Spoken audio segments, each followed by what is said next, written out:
everyone. If you're watching this channel, you probably know me, David Morgan of the morganreport.com, Mario Aneco of Maneco64.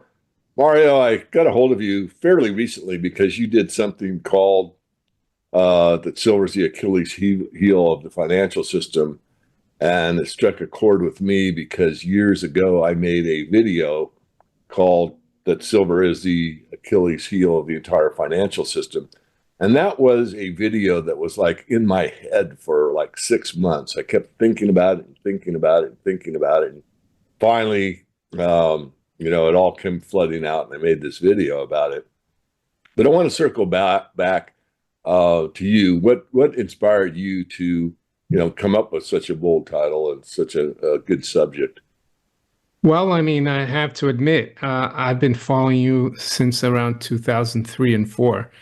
You had your silverinvestor.com blog, and I've done a lot of reading about history. There's a book on the shelf about Florence, for example, in the Middle Ages. It was the money of the people, silver, and the elite kept gold, and they controlled both gold and silver. And the other thing that made me do it, yes, probably heard from you and others, that silver is has been money for thousands of years, even and much more prevalent than gold. And there's the old saying as well: gold is the money of king, silver is the money of gentlemen. And I have here in my drawer a couple of cigar boxes filled with silver coins from all different countries, four corners of the planet, going back to 200 years. So I think the bankers don't like silver because it's much easier to carry silver around and transact with other people than to use their fiat currency, to use their debit cards, or to use Apple Pay, because with silver they don't get a cut and from every transaction. And also maybe because of the Hunt brothers. um, I mean, the Fed was so concerned in 1980 that the whole system was coming down that they changed the rules on COMEX. You couldn't buy silver futures, and it collapsed the price and bankrupted the Hunt brothers. They changed the rules of the game, which was unprecedented, and it still is today. The only exchange that has done that recently was the LME. They changed they canceled trades in nickel, I think, a few years ago, uh, because it was going to bring down the whole exchange. So yeah, and also reading about the great crime of 1873 and how silver has been kept suppressed for so long. Yeah, and that's why I think silver's money, and it's the money of the public. And it would be, I think, if silver came back and people got really interested in silver, not just people like us and in the stacking community, yeah, banks wouldn't do as well as they do today. Well said. Yeah, just a couple of comments. One is, the rule. It reminds me of Animal Farm, one of my favorite books. All animals are created equal, except some animals are more equal than others, and that's the LBMA and the COMEX. I mean, the rules are the rules for everybody, but since we're an association, or where what's the exchange is exchange, it's not really government controlled, although there's government overseers. Well, if we need to change the rules, we're more equal than you are, so we will. It also happened in palladium when Ford Motor Company switched from platinum to palladium for the color converter. The palladium market went bonkers, and I was actually in palladium at the time. Got a huge margin call, and I was long.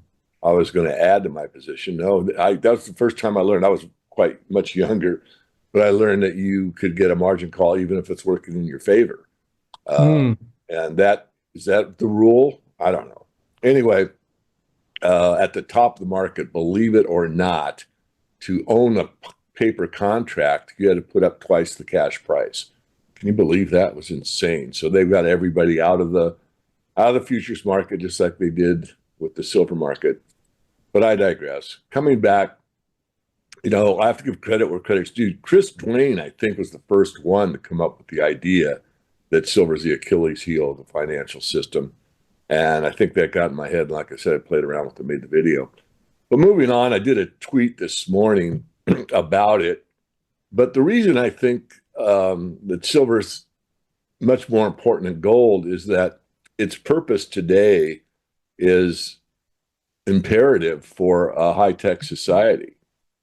But before we get there, I'd like to ask you, Mario, do you think that the bankers in 1873 had the foresight to think that silver would be used in an industrial way, or do you think that they just did it because they wanted to go to a monometallic standard where they had more control and that they just wanted to reassert their power and leave the farmers, the miners, the people mostly on the western half of the United States in those days to basically impoverish them? It was not a good thing for the American public when the bankers went to a monometallic standard. What are your thoughts?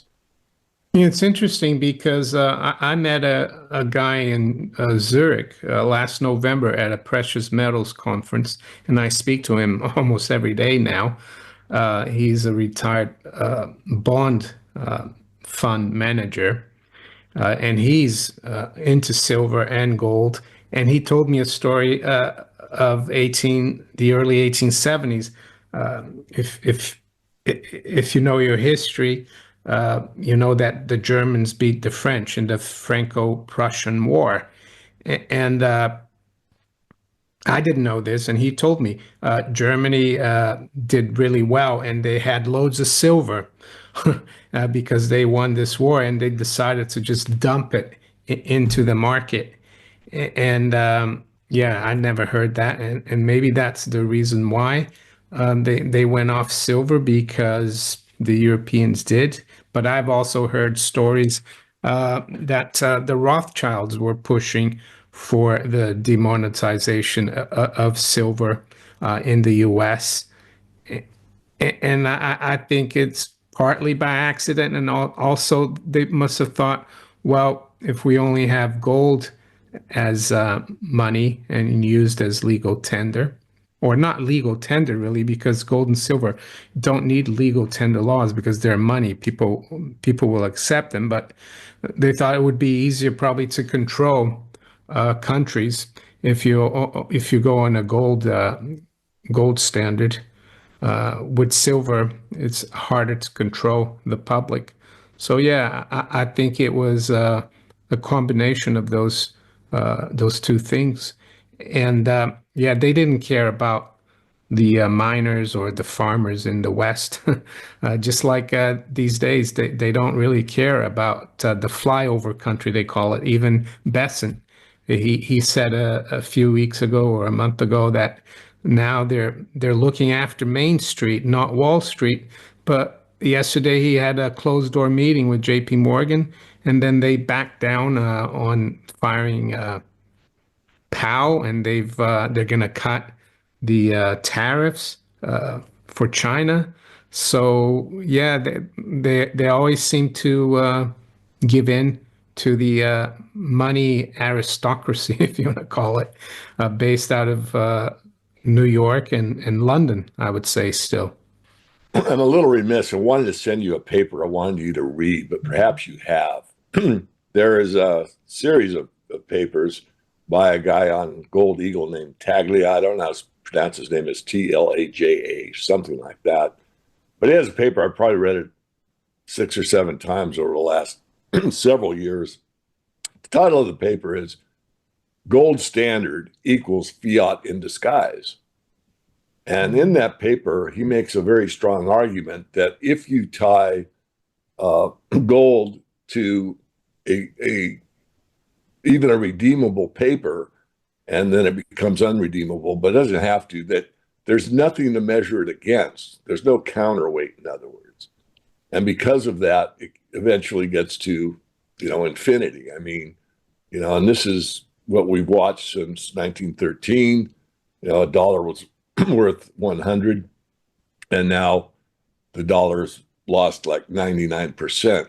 And yet we're still arguing over, the strength of the dollar vis-a-vis other currencies, which it actually is, because as the reserve currency, we're in a dilemma, and we won't go into that. But have you thought, I'd like you to comment on that if you would. Do you think that the argument is that with silver and gold in the system without a fixed exchange of 15 to 1 or 16 to 1, that silver will counterbalance gold's value? So you'd have to measure the value in gold in terms of silver and vice versa. It's really an interesting article.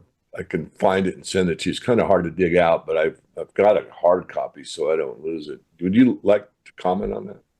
Yeah, I haven't read that article, even though I used to go on Gold Eagle years ago quite a bit. But I mean, one thing about having a bimetallic, I don't like to call it system, but people using gold and silver, is that it provides more liquidity. Um, and Yeah, when I say gold standard, I don't even like to say that that the currency is redeemable in gold. I think more of it as using gold for money and currency.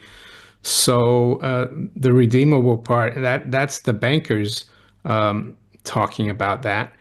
And maybe it became easier to manipulate gold under mo single monometallic system. And but I'm not sure. I have to read the article. His Yeah. argument about gold standard promoting really fiat, and I know that the Fed, when it was created in 1913, we still had a gold standard in the U.S. and it was only until 1930 it wasn't until 33 that the U.S. went off a domestic gold standard.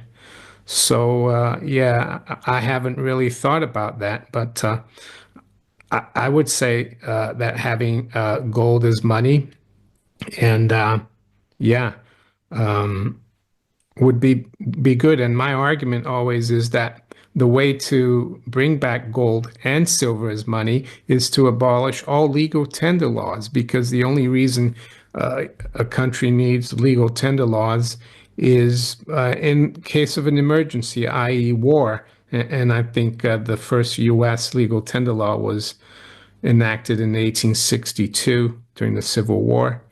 Because if you don't have legal tender laws, the public will use, or the people in the marketplace will use what they feel comfortable with as money.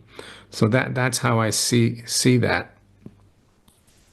I did a breakdown of silver as the Achilles heel of the financial system. And here's some of the notes that were made. It's not just a precious metal. It's one thing Wall Street cannot fully control, and the one thing that the modern world cannot live without. Would you like to comment on that?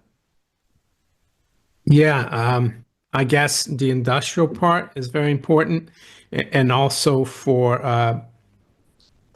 war, silver is important for weapons, but it's becoming more and more important for modern technology like solar panels and electronics, everything else.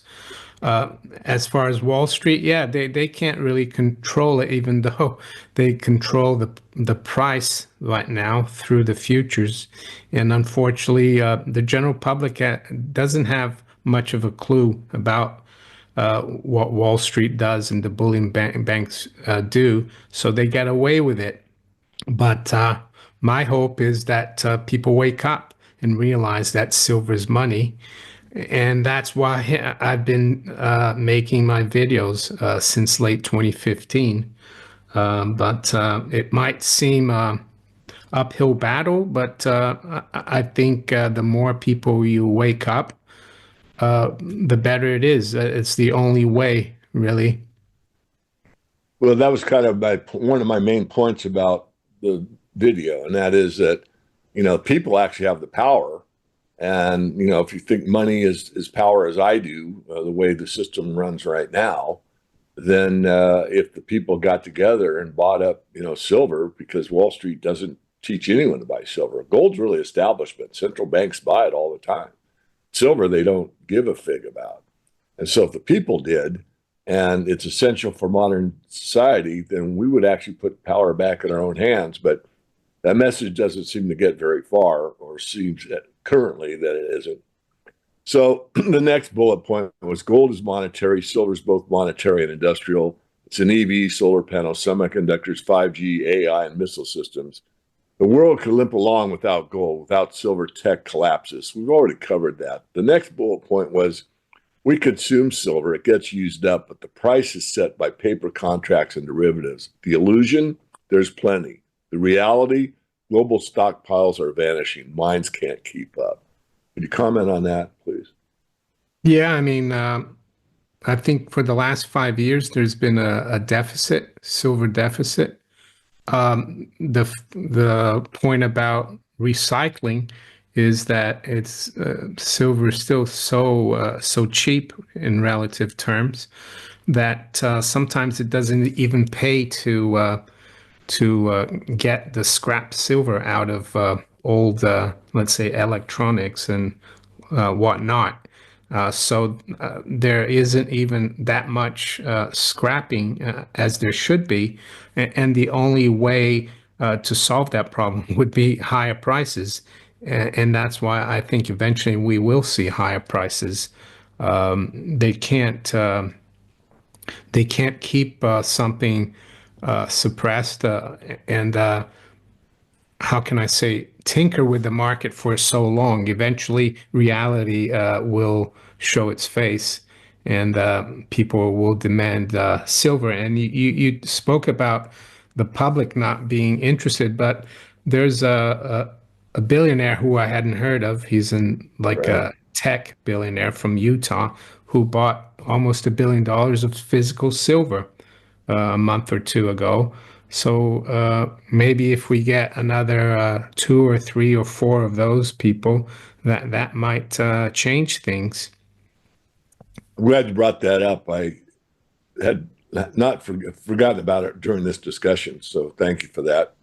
And Russia, is committed to buying silver, platinum, and palladium. And their purchase, I did it in ounces, and I didn't know how much of platinum palladium they were buying. So I just did a rough guess. They weren't buying any platinum palladium, which is false. But if you use the number that have committed to, at least what's published on the internet, it's about 16 million ounces a year. So it's not like they're cornering the market or whatever, but 16 million ounces is 16 million ounces. I want to digress a bit about the gold silver ratio here because I mentioned platinum palladium.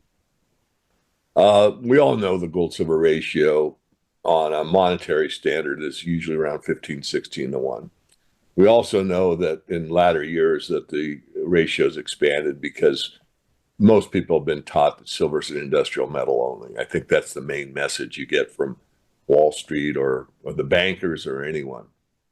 And yet, the argument that the ratio should be, the natural ratio, which in the 1300s was 12 to 1.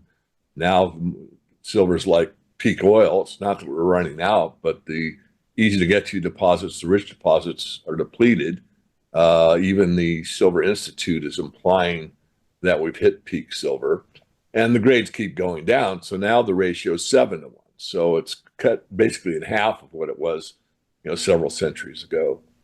The point is that platinum is 15 times rarer than gold, and palladium is 14 times rarer than gold. So does that mean that, platinum, palladium should sell roughly for 15 times the price of gold? The answer is they're not. Should they? I won't say they should. Could they? Perhaps. But I think it's interesting that all the white metals seem to be mispriced relative to gold. And I circle back to my thinking, and that is, like it or not, if you accept the big picture and remain objective, and it's hard for me to be objective in the precious metals, but the bankers love gold. They just don't admit it. I mean, you talk to, Bernanke, well, why do we own gold? Well, it's tradition. He's not going to say it's the monetary hitching post of the universe, as Jim Dimes used to refer to it. It's just a tradition. Well, then why do you have so much? Which would be the follow-up question. So again, it goes back to this monometallic standard. He who owns the gold makes the rules. Well, if we, the people, owned all the silver and took it in our back pockets as a metaphor, we bought it physically, we'd have a lot of control, don't you think? So that's kind of a double whammy with my stream of consciousness. Mario, can you reel Yeah, that in? I agree with you. And I mean, I got into gold before I got into silver back in 2002. And the reason I bought some Krugerrands at the time was because of the dot-com bubble and the stock market correction. And my private pension went down in value. And my wife and I sat down and said, well, let's buy a little bit of gold just to diversify. And then a year later, I graduated to silver and started buying some silver. And I do agree with you. The general public wouldn't need to be dependent on the elites and the bankers for their gold or for their loans if we dealt in silver. And as I told you earlier, back in the Middle Ages, yeah, the general public, their money was silver. And someone might say, so why do you have gold? Well, because sometimes you need to, yeah, if you know that gold is going to do well because your enemies have gold, then you might as well do it as well to keep afloat. I think it was Lindsey Williams. I don't know if you heard of him, Pastor I haven't. Lindsey Williams. He worked on oil exploration in Alaska. He was a chaplain for big multinationals, and he said that gold is there as the elite's money. And like you said, they still hold it in the central banks. Central banks have been buying gold hand over fist for since 2022. Not so much in the West, unfortunately. And I say unfortunately because that means they're going to keep inflating and gold has acted as a good store value. So has silver, maybe not as much. But even Jim Sinclair, who we spoke about before we came on, he said that yeah, the bullion banks they control, manage the price, if you want to call it, or manipulate the price of gold and silver. But he always said that eventually they'll close their shorts and they're going to go long, and they are going to make well, they're going to benefit more than everyone else. So, but yeah, I love my silver coins. I will only get rid of them if I have an emergency, but they can also be used for bartering if we have a crisis, some kind of crisis, the banks shut down. I can drive down to a farm not far from here and get eggs and milk with coins. I think if I did it now, they probably look at me. But if there's no cash around and the banks were shut, it would work. Um, I think so. Yeah, that's how I see things. Yeah, a couple comments on that. I do it now, but you can't do it I do it at farmers markets. So in the springtime here in my town, there's a few farmers markets, and I always like to play with them. I walk up and say, "Hey, can I pay for your, these fruits with money?" What do you mean? I go, I show them some silver, and they go, I Yeah. don't know, And I actually, since I've been doing it for years, there's a few that know me, right? Oh, there's that guy, the silver guy, whatever. But Yeah, good points. I wrote about that in the 10 Rules of Silver Yeah. Investing, you know. Sometimes I give, like, we have a window cleaner. He comes every month. I pay him 20 pounds, but sometimes I give him like a silver coin. Or sometimes, yeah, I do that. Yeah. Just give it to people, and they say, "Whoa, what's this?" Yeah. I say, "Well, that's money. I have, U.S. constitutional silver, but I also have the UK constitutional silver, well, not constitutional, but pre-1920, because the UK went off silver a lot earlier than the U.S. After World War One, it went from 925 sterling standard to 50%. And then by 1947, they took all the silver out. So I have a lot of pre-1920 coins, and they're great as well. And I'm sure eventually people will accept it. Yeah. So a couple more bullet points here. When confidence in fiat cracks or the supply crunch hits, silver will reprice. You're not just buying a commodity, you're front running a system built on paper lies and digital illusions. Silver isn't just an investment, it's a lifeline. So I'd want to go to this chart here, which doesn't seem to want to come up. I brought it up ahead of time and now it's not working for me. There it is. I got this from Matt Watson. Matt Watson, I've talked about on other interviews. Um, he is a precious metals analyst. That he does all the metals. I mean, I look at most of the metals, but he gets into everything, like some of the exotics, like iridium, and some of those can't pronounce. But anyway, he did this chart, and this is the low case for silver demand. Can you see it now on my screen? Yeah, So what you see here, I'm going to make it a little bit bigger, if I can. So what he's showing here is this black line is basically mining, okay? And parallel to the black line is this red line, which is mining and recycling. So what yeah, he's saying is from today, 2025, out 50 years to 2050, that mining and recycling roughly stays at 1 billion ounces and goes slightly off to the right, meaning it's starting to decay slightly. And I agree with that, all based on all that we know right now. Because as I said in the beginning, the grades keep deteriorating overall. And the recycling, as you said, is pretty static. Could that change? Yes, it could. But we don't know. I think that's a valid assumption for all the data we have now. Now, what we're looking at, and again, this is his low case, is I'm not going to name every one of them, but he shows solar in green. And what's interesting here is you notice as we go further out in time, we're actually using less. Now, we have been increasing solar dramatically. You can see it in the graph from 2022, 2023, 24, a huge increase in solar, and it continues to increase for the next few years, which I believe is valid. And then it kind of levels off. Now, the yellow is automotive, and it keeps increasing, but slightly. Brazing alloys, jewelry is pretty much a constant. Silverware is hardly anything. It's about 4%. Consumer electronics, he shows that growing, but not huge. And so now the main point that I'm getting to, and I want your comment here after I finish, is that basically from a few years ago onward, we cannot even meet industrial demand. And the gray or the silver up here is investment demand. And so if you look at maybe like 2030 and you eyeball it from 1 billion to about 1.4 billion, you're talking 400 million ounces deficit in 1 year. Now, right now, we purportedly have had like, I think 230 or 232, I forget the exact number, according to the Silver Institute deficit.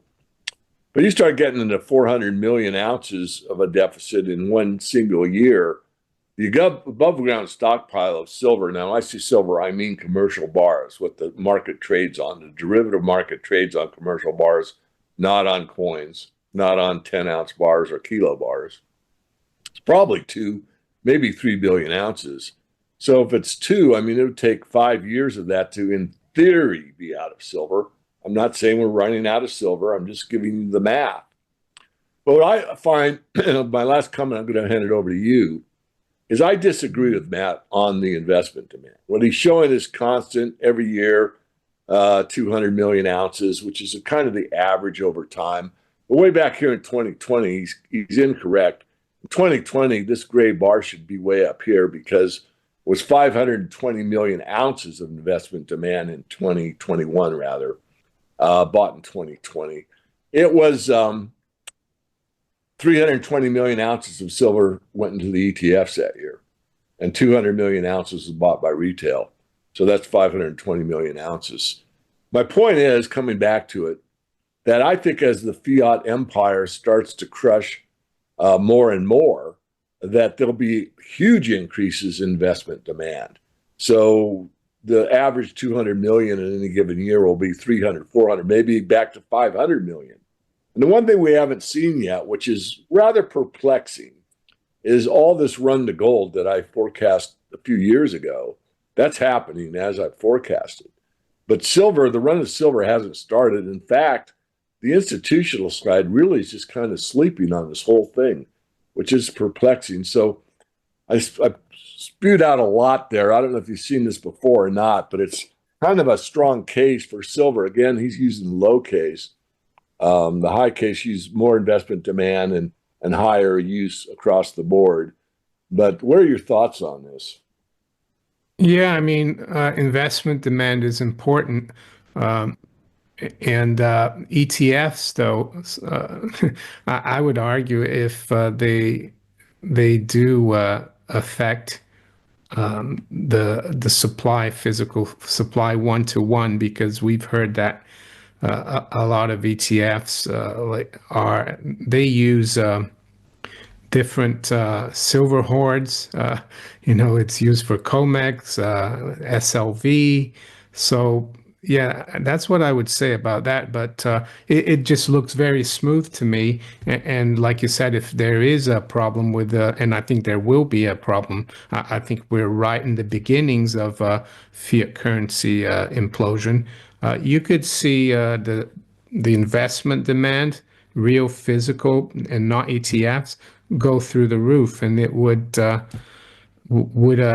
really impact the supply. There wouldn't be that much because right now there's already, like you said, a deficit. And yes, I don't know how long they can keep this going. And silver mining, I mean, there's very few pure silver mining plays, and a lot of it is with copper. And yeah, it takes time as well, as you know, David, to get to explore new ground and then to like make it come out with a study and then build a mine. So yeah, I think yeah. I mean, and I've been looking at this and other people as well for the last 2, 3 years. That one day silver has to go up, and it's just a matter of time. Why do you think that there hasn't been much participation on the institutional side of silver? I mean, normally, look, the algorithms do most of the trading these days, and these guys are smart. I mean, they get the signals, they've gotten the signals, and yet you still see, this I'll call Mm. almost a bifurcation with the gold silver ratio going over 100. I mean, I'll admit it on public. If you would have said gold was making new highs constantly, what would silver be doing? And you asked me that just a few years back, I would have said, well, gold, silver would participate. You wouldn't Yeah, see, in fact, I would have said that from 80 to 1 gold silver ratio, that once gold started making new highs, you would see the gold silver ratio come down, not go up. yeah, I agree. 80 is a key level. I wouldn't have thought that with gold at above 3,000, we'd be at 100 to 1. I think on the institutional and the retail side is could be to do with cryptocurrencies and Bitcoin. It's almost like a distraction from real money. And even you look at BlackRock, their Bitcoin ETF. The only institution that I think got into silver, it was a guy from Guggenheim 3 or 4 Scott Maynard. And Yeah, he I passed would, away. yeah, he did. I would, I'll just throw this out there. It's conjecture, totally, speculation, if you will. But that 2021 that I said was 320 million ounces went into the institutional side through the ETFs. I believe, I don't know if all of it, but I'd say the lion's share of it was Scott Maynard. Because at the WEF, known as Davos in those days, when Bloomberg was interviewing him for Yeah, his I go-to remember investment, that. he said silver was his go-to investment. And And those it guys did almost swallowed the microphone. They couldn't believe yeah. he said the word silver, and uh, and now he's gone, as you state. So, do you think, putting on a tinfoil hat, that perhaps the word's out to just leave it alone from the institutional side, gold only? Probably. And the other thing maybe is that gold is less bulky as well. Yeah. So it's easier to buy. And also because central banks, they're buying gold, they're not buying silver. So that distorts the price as well. All right. Well, I've covered everything I wanted to. Thank you for your time. I always enjoy your podcast. Let our viewers know. I know you've got a pretty large following on X. I don't know how big it is. It's pretty big, I believe. But where can Yeah, people find your work? yeah, my podcasts or videos come out on YouTube. Every day I post something at Maneco64, Maneco 64. And on X, I've got about 25,000 followers, and it's Maneco64, but the handle is at Maneco 1964. Well, any final words for us? Words of wisdom? Um, no, well, yes. I think if you do your homework and you study the current, well, it's not even a system, this monetary chaos that we live under, you will realize that you need some silver and gold as well. And I think you need to keep your emotions level. Uh, Early this week, gold has touched 3,500. People are getting excited. I wasn't excited because I know things can change. But over the long term, it's a no-brainer, David, because the bankers, the central banks, the government, they're going to keep printing because if they don't, uh, everything implodes and they'll be out of a job. I'm going to not let you off the hook because I listened to your podcast this morning before we started our interview. And that was, I forget who it was, to refresh my memory, about potentially going to a hyperinflationary scenario. Then you mentioned that on your Yeah. podcast this morning. Can you go through that a little bit? Yeah, the guy, I follow him on X. He's a bank, he analyzes banks, and he worked for the New York Fed.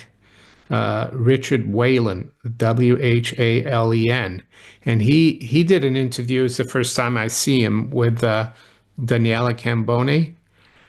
And that's what he said. The U.S. is going down the road of Argentina, and that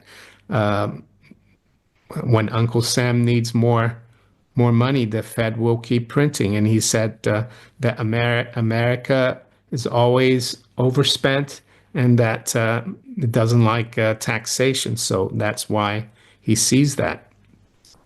Yeah, I'm glad we're ending there. I've said, and I'll just be consistent, I do not see a true hyperinflation in the US dollar, but I can't rule it out. Certainly that's the trend. I will absolutely agree with that.